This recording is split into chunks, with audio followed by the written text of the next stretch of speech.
सीधे 4 लाइनों के साथ डांगी सर को मैं आमंत्रित करना चाहूँगा। बैठे बैठे सर का एक तो समय कीमती है, लेकिन छात्रों के बीच आपने इतना कीमती समय दिया है सर, उसके लिए बहुत बहुत धन्यवाद। हमारे बच्चे आपको अपने बीच में पाकर खुश हैं।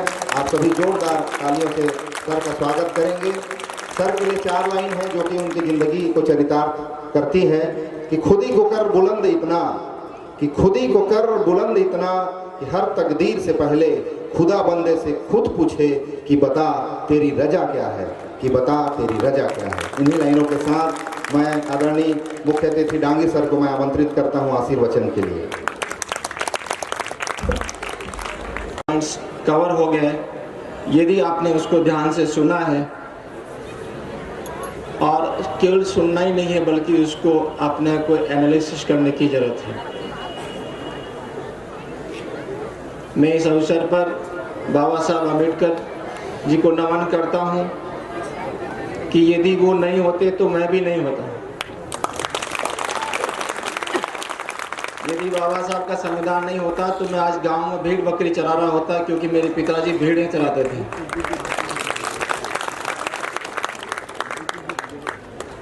आज इस मुकाम तक पहुंचे हैं तो उसमें सभी महापुरुषों का, संतों का योगदान है। हमारा दर्शन, हमारी लड़ाई भगवान गौतम बुद्ध से शुरू होती है और परंपरा आगे चलती है। और आप देखेंगे कि गौतम बुद्ध के बाद चाहे कबीरदास जी हैं, रविदास जी हैं और अपने घासीदास जी हैं, उसके बाद बाबा साहब अम्बेडकर आते हैं। तो जो अंतराल है वो धीरे धीरे कम होता जाता है कि हमारे विचारक समाज को एक दिशा देने वाले बहुत हमारे बीच में रहे। एक बात हम सबको, जो हमारे यूथ हैं, जो बच्चे हैं, उनके लिए है कि एक बात तो आप हमेशा इस बात को दोहराइए कि सफलता हमारा जन्म सिद्ध अधिकार है, उससे आपको कोई वंचित नहीं कर सकता जब तक आप खुद नहीं चाहेंगे। वो आपका जन्म सिद्ध अधिकार है। आप हर क्षेत्र में सफल हो सकते हैं बशर्ते कि आप उसके लिए कोशिश करें। आज जो हमारे यूथ हैं जो बैठे हैं, वो हमारा फ्यूचर है, हमारे समाज का फ्यूचर है, हमारे देश का फ्यूचर है। उन्हीं पे सब कुछ डिपेंड करता है। लेकिन हम जब दूसरी तरफ देखते हैं, मैं ये जो पुलिस ऑफिसर्स देखता हूं, क्योंकि समाज जो ये यूथ है, आपका समय पढ़ने का है। आपको अपने घर से, आपने हमको रोका, क्या आपने खुद कभी अपने अंदर झांक के देखा? आप आज भी अपने गांव में जाइए, क्या आपको कॉलेज जाने से किसी ने रोका है? क्या आपको स्कूल जाने से किसी रोका है? फिर भी हमारे बच्चे 10वीं पास नहीं हो पा रहे हैं। किसका दोष है? क्या अभी भी हम उन्हीं लोगों को गाली देते रहेंगे? खुद सोचिए, खुद अंदर सोचिए, एनालिसिस कीजिए। क्यों नहीं हम फर्स्ट डिवीजन पास हो पा रहे हैं? क्यों नहीं हम मेरिट में आ पा रहे हैं? अच्छे से हॉस्टल में रह रहे हो, अच्छे पंखे चल रहे हैं, अच्छे मार्गदर्शक है, फिर भी पिछड़ रहे हो। क्यों? तुम्हारे हाथ से कलम तो कोई नहीं छीन रहा, आज तो नहीं छीन रहा है। हमको अपने अंदर झांकने की जरूरत है। जो आपको डिस्टर्ब करेंगे वो तो करेंगे, उनकी प्रकृति है, नेचर है। लेकिन क्या आपका, मेरा ये दायित्व नहीं है कि हम भी तो कुछ करें? जो डरेगा उसको डराएंगे। लेकिन जब तक हम खुद एनालिसिस नहीं करेंगे, खुद अपने पे विचार नहीं करेंगे। आपके मोहल्ले में दारू की भट्टी खोल दी, क्या हो गया खोल दी? पीने का आपके मुंह में तो नहीं डाल रहे ना? कौन जा रहा पीने के लिए? दोष देना बंद करना पड़ेगा, अपने आप पे कंट्रोल करना पड़ेगा, अनुशासित होना पड़ेगा। बाबा साहब ने कहा कि आत्म अनुशासन से बड़ी कोई चीज नहीं है। क्या उनको लालच नहीं मिला था? इतने पढ़े लिखे थे, वो चाहते तो हाई कोर्ट में उस समय भी जज बन सकते थे। उनके पास बहुत चीजें थी। लेकिन उनका जो सेल्फ डिसिप्लिन था,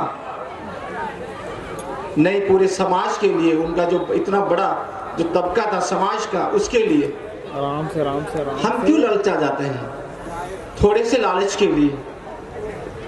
उसमें दूसरों को दोष देने से काम नहीं चलेगा। आपको डिसिप्लिन में रहना पड़ेगा, आपको अनुशासन में रहना पड़ेगा। आपके घर के सामने यदि कोई दारू की बोतल भी रख दे तो पड़ी रहने दो उसको, वो तो करेंगे, वो तो उनकी प्रवृत्ति है। लेकिन हमको सुधरना पड़ेगा, हमको एनालिसिस करना पड़ेगा। हम दोष देकर के बच नहीं सकते, हमको अंदर झांकना पड़ेगा। आज हमारा जो 10वीं क्लास में बच्चे पढ़ रहे हैं, कॉलेज में पढ़ रहे हैं, उनका काम पढ़ने का है। लेकिन मैं एज ए पुलिस ऑफिसर्स देखता हूं कि कुछ लोग आते हैं, उनको इस तरह से भड़का देते हैं कि उनका कैरियर ही खत्म हो जा रहा है। आपके लिए लड़ने के लिए बहुत लोग हैं, आप पढ़िए तो सही। लड़ेगा वही जो पढ़ेगा।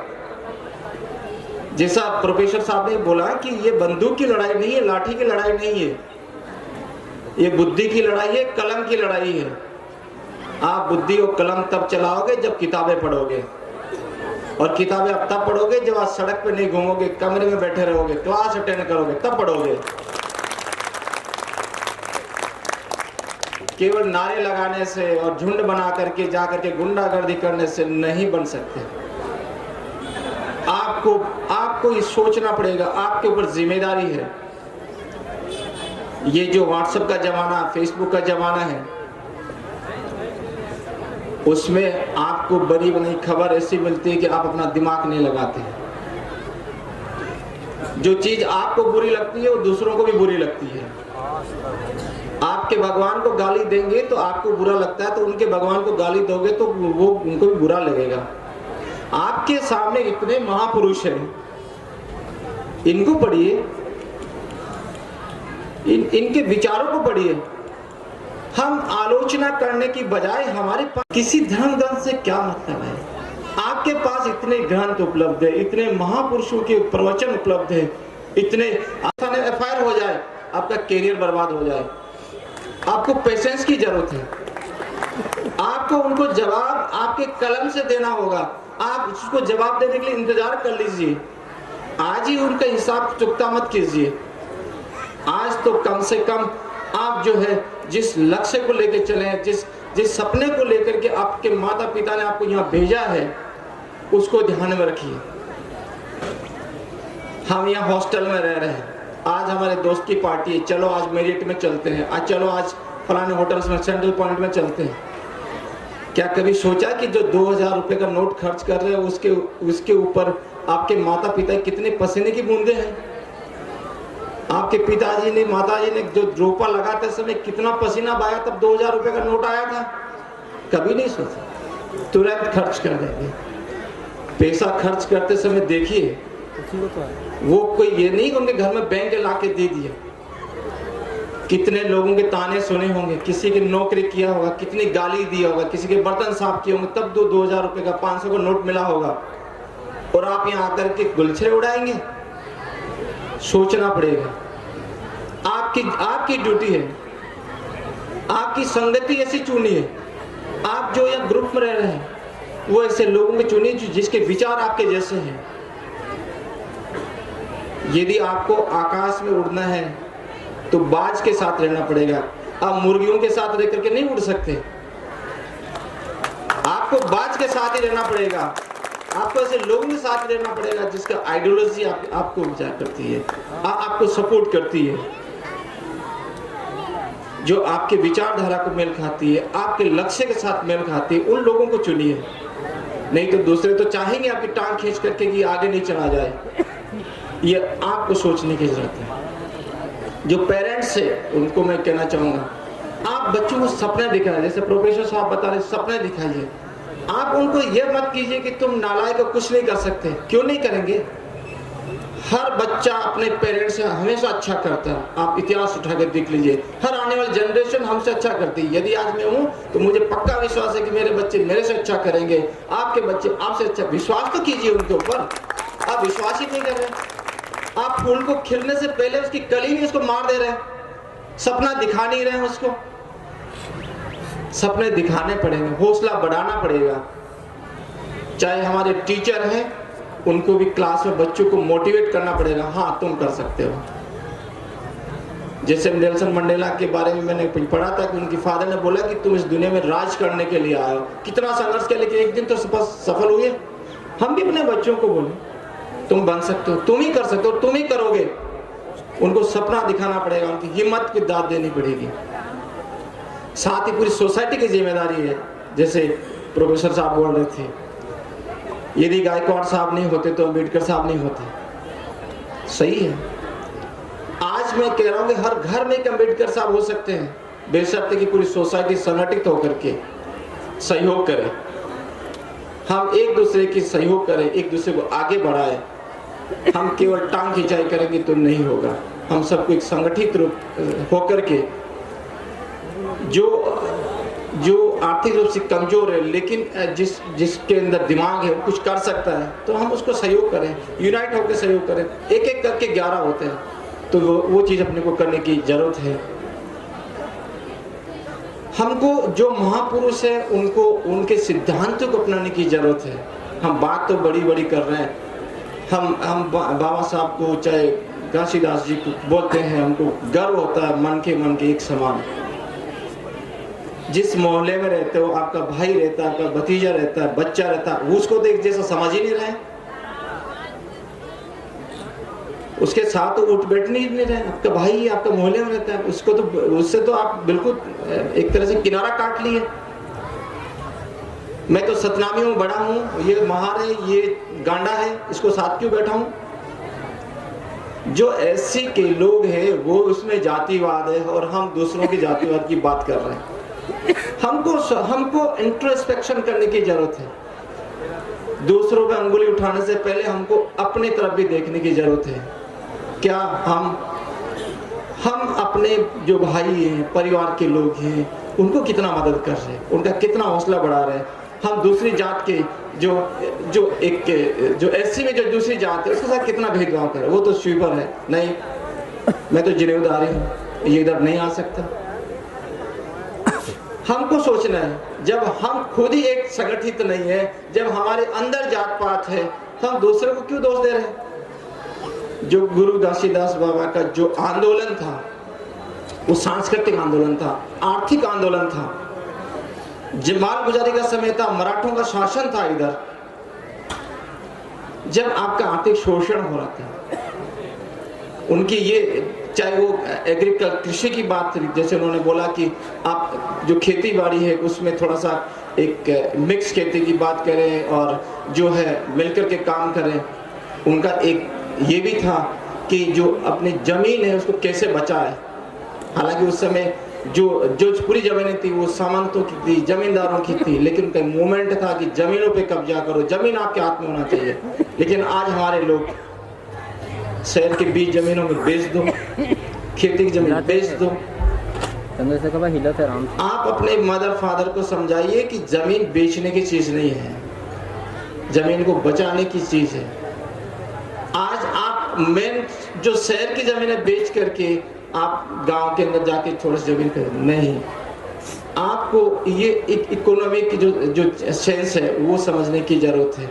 हमारे एजुकेशन सिस्टम में हमको सब कुछ पढ़ा जाता है, लेकिन फाइनेंशियल एजुकेशन जीरो है। हमको कभी सिखाया नहीं जाता है कि किस तरह से हमको अपना स्ट्रॉन्ग करना, फाइनेंशियली स्ट्रॉन्ग करना है, वो नहीं सिखाया जाता है। वो हम सब लोग जो पढ़े लिखे उनको भी पता नहीं, उनको लगता है 40 साल की नौकरी है, कोई चिंता नहीं है, पेंशन मिलेगी, वो भी आजकल बंद हो गई है।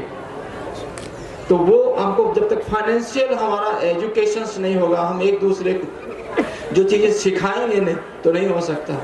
तो इन चीज़ों को ध्यान देने की जरूरत है। बाबा जो घासीदास ने बोला कि नशा नहीं करना है, दारू नहीं पीना है, कौन मान रहा है उनकी बात? कोई मान रहा है?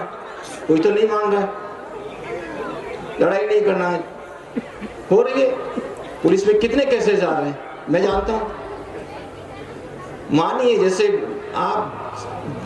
उस जयंती मनाने की सार्थकता तभी है जब एक एक चीज को हम जीवन में उतारें, तभी है।